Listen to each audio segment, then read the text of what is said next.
Hi, welcome to EMS.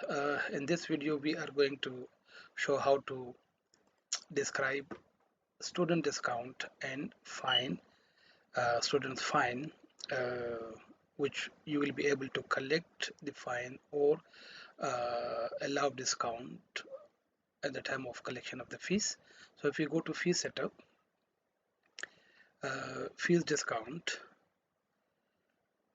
here we already done the fees master, like assign the fees. Now fees discount, and if we go to the add fees discount, so these are the account heads which are coming from the chart of accounts. So it's general discount allowed amount 250 and 7 new. Another one, scholarship discount, I will say that 500 7 new. Another discount, disability discount, I'll say 150 7 new. Another discount, I can say special discount, which will be 200 and 7 close.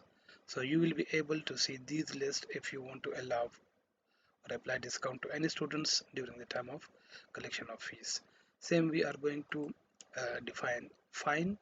If we go to add fine, uh, so these are the fine account heads coming from the chart of accounts.